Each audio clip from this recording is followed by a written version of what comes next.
Hey everybody, it is DDO Players, and we are here talking today with Mr. Marc Specter, who is the Guild Master of the Grand Gamers Guild. Hi. That is a lot of G's. That is a lot of G's. There's a grand theme that kind of runs through my life with a few of the things I do. Grand Gaming Academy, Grand Gamers Guild. I once said it came out of two things. First of all, I am headquartered in Grand Rapids, Michigan. And second of all, it's dreams of grandiosity, let's say. Hey, there you go. Well, let's get started here. Before we get into the Unreal Estate Kickstarter, I should say, and the Grand Games Guild, let's talk about your history with gaming.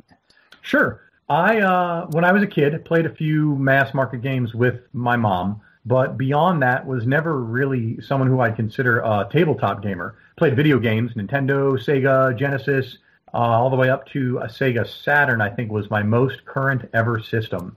And then, of course, college and life got in the way, and a lot of those things came to a standstill. Which tends to happen. Yep.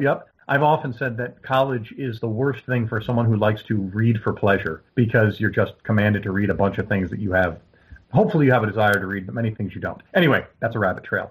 I got re-involved in gaming in 2005. When a good friend of mine, who I knew in a professional capacity, invited me to attend Origins Game Fair. I was actually supposed to attend in 2004, and because of personal family circumstances, that got sidelined. But in 2005, he invited me to go again, and I had my first exposure to a gigantic tabletop gaming convention, and it was truly a situation of mind blown. It was unbelievable, and I had just the most amazing time. And then really from there, I started volunteering for the convention. I started running games at the convention. I started running a demo team, and just within the past year decided to take the extra step into publishing.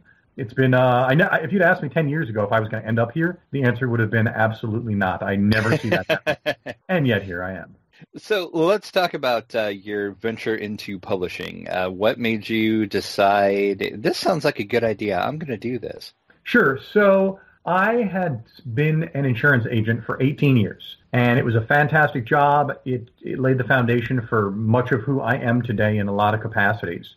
But over the past 2 years, I was becoming increasingly disenfranchised with the company I worked for and the way the industry was going. And my mind and my heart were just in other places. So for about 2 years, I've just kind of been going to work and coming home from work, and that was really about it. And I had founded a small convention with a partner in Grand Rapids, Michigan, and I had done the Grand Gaming Academy thing, and I just was looking at the landscape, and the seed started to germinate in my mind that I thought it would be fun to publish games. Now I'm a big fan of podcasts. I probably listen to anywhere from 15 to 20 different podcasts, and a good friend of mine, Jason Slingerland, is co-host of Building the Game. He, on that podcast, I should say, they pitch games, they talk about their publisher experiences, their playtest experiences, basically the entire process of thinking of a game, pitching the game, and watching it come to fruition. And Jason had talked about one game called Gunslingin' Ramblers that had been accepted by two publishers and then handed back for various reasons. And I've known Jason for a couple of years. I was kind of feeling his frustrations, and I was driving in my car. I unplugged my phone, called him up, and said, I want to publish your game. I heard your stories. Clearly, this is a game that has some merit, and let's get face-to-face and talk further. I have some ideas. Let's see what we can make happen. And that was the conversation that took me down this particular path. So right now you are running a Kickstarter, which as we record this has 10 days left. That is for your game Unreal Estate. Yes.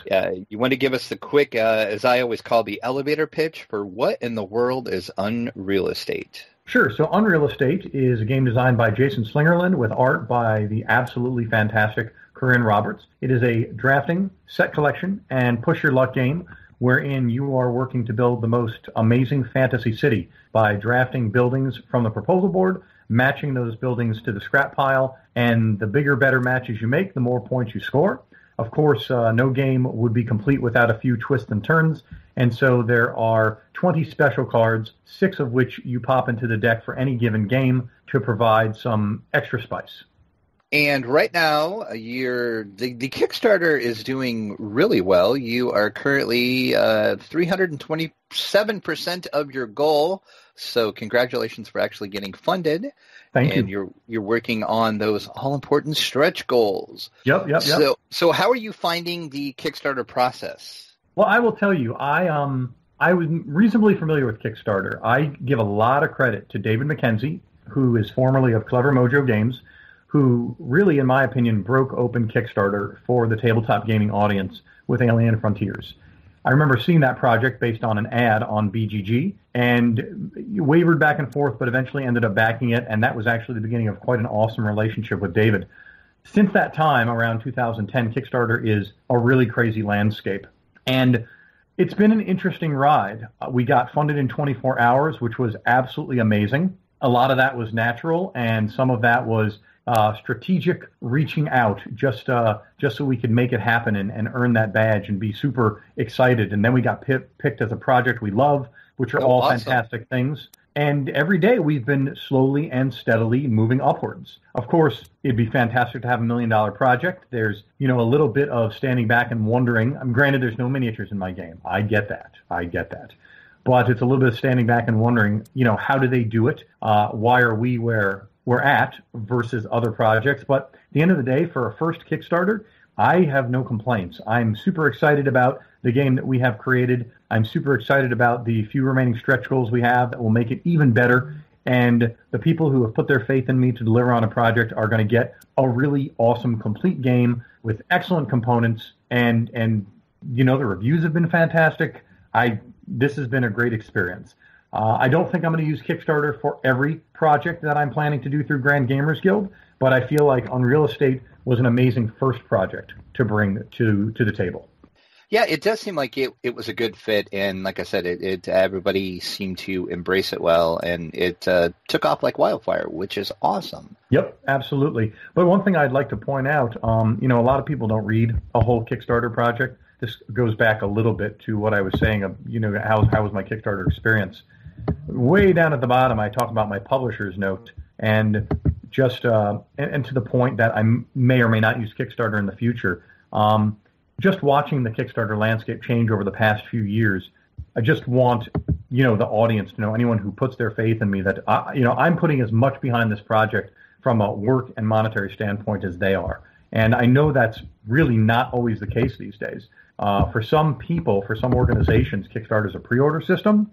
For some, it's almost like printing money. Certainly no project is ever guaranteed, but there are those with a track record of hitting, multi-$100,000 projects, $1 million projects, I don't want to say overnight. Not saying they didn't put in incredible amounts of work and effort, but this is truly, a passion project by 3 committed creative individuals, Corinne, Jason, and myself, that is very much coming to life because of the faith that people have in us and putting their pledge dollars behind it.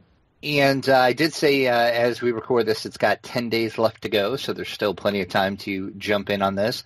When are you actually looking at this to ship? If all things fall into place correctly, when are we going to be able to get our hands on this? Well, the street date for the game is officially June 2017. We're going to have our very first sort of public appearance with final copies at Origins. Very excited to have been accepted as an entrepreneur vendor for 2017. Obviously, we'll have things in place earlier so that review copies can get out in the mail and we can build all the buzz for that.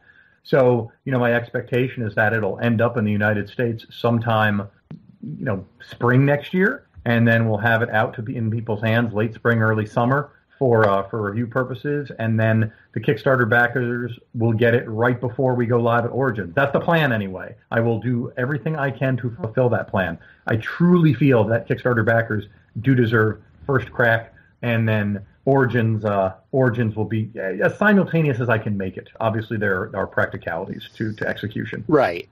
And then are you looking at maybe a retail release after that?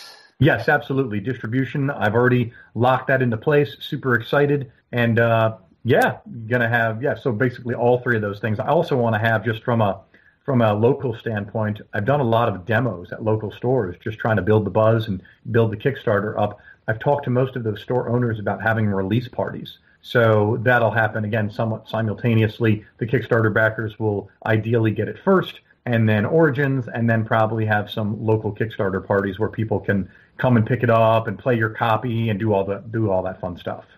So what is next for the Grand Gamers Guild after we get this Kickstarter out of the way? What's on the table next? Sure. So I have 3 more games under contract.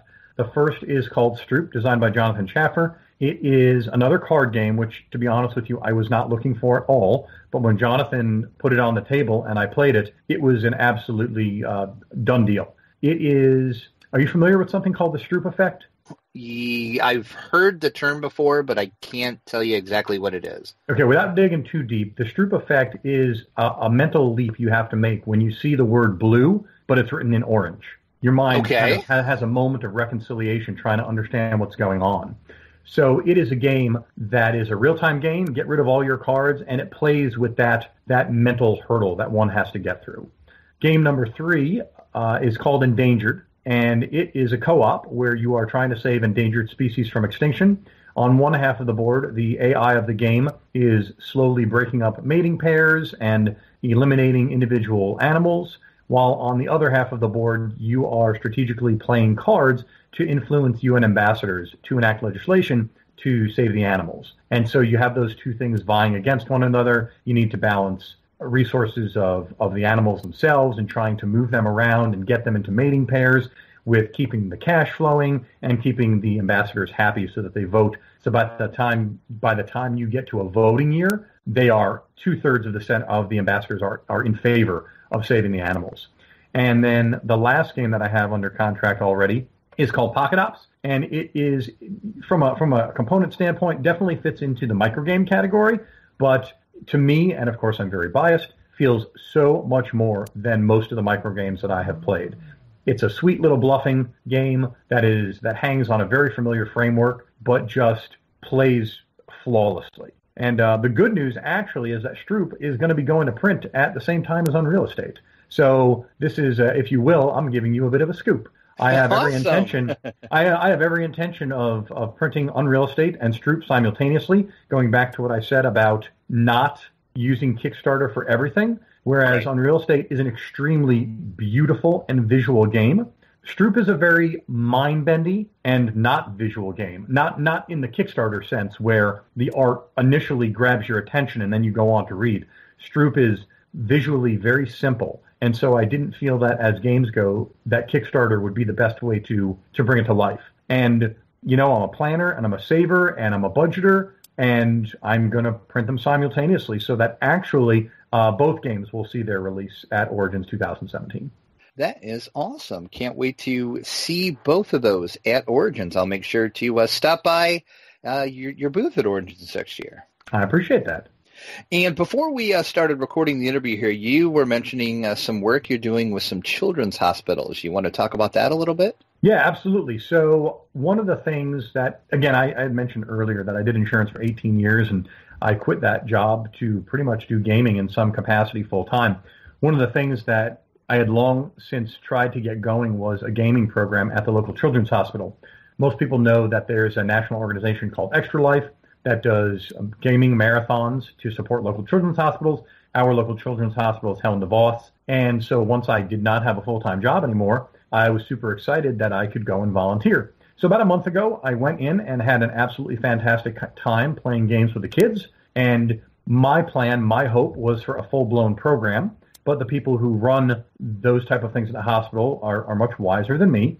And they knew that it really needs to be taken a step at a time. So I'm going in for the second time in just about 2 weeks, and I'm super excited to go in there. The kids had a great time. The hospital staff had a great time. I left with a crazy grin on my face. And I actually even put on, I've talked about the children's hospital gaming before, and I said it on, on another podcast that it would be fantastic for everyone to embrace this opportunity and try to get into their local elder care center, their local children's hospital, their local just any place where there's a group of people who might otherwise be, forgotten by us in our busy lives, and bring some tabletop fun to them. I think it's an absolutely fantastic endeavor, and I even put on Facebook the other day that anyone who gets an actual gaming event going at their hospital, I will gladly donate a copy of Unreal Estate, because it's component-wise, it's extremely simple. Mechanically, it's extremely simple, but there's good decisions to make. and I think it fits that setting really, really well. So I don't have any problem supporting that type of endeavor, which I'm trying to champion personally. And that's one of the great things about our hobby too, is the cool stuff like that we try to do. And it might actually bring other people that wouldn't, get into the tabletop gaming hobby. That might be their first exposure to it, and we can get them in, especially maybe at a children's hospital, get them in young, and they'll be gamers for life, which would be a win-win. Exactly. It is a good opportunity to sit down with some folks and indoctrinate them into the hobby we love. So where can people find the Grand Gamers Guild on the web? All right, so we obviously have a Facebook page, and you can find that at facebook.com/grandgamersguild. We have a website, grandgamersguild.com, and if you go there, there's a couple things going on. You can put in your email address, which will give you the opportunity not only to keep up with Grand Gamers Guild as we move on to bigger and better things, other Kickstarters, other games, and things that are currently going on with Unreal Estate itself. People who give their email address will also be entered for a chance to win a copy of the game, autographed by both Jason and Corinne. And just recently, I also started a blog, essentially, where people who have given their email address will be, let's just say we're going to send them stuff that isn't making the public rounds. It's not on the Kickstarter. It's not on Board Game Geek. It's not being put up on Facebook. Just a little extra this and that when we have it to share, just to say thank you to people who are looking at Grand Gamers Guild, who are looking at Unreal Estate, and who are willing to say, you know what, I'm kind of keen on this. I want to see where this guy is going to take things. And we want to repay that by providing those folks a little bit of extra content, a little bit of extra information. And I will go ahead and put all those links in the show notes, as well as the link for the Unreal Estate Kickstarter as well, which you can find over at ddoplayers.com. You'll find this special episode of the podcast up with all the links to the Grand Gamers Guild. So we look forward to all the great stuff you guys got coming up. And thank you so much for a little bit of your time today, Marc. Thanks for having me. I really appreciate it. One other thing I forgot to mention, I always forget Twitter. So we are at Grand Gamers Guild, but drop all the vowels. All right. And once again, I will put that link in the show note. So all you have to do is just click on it. Thanks, man.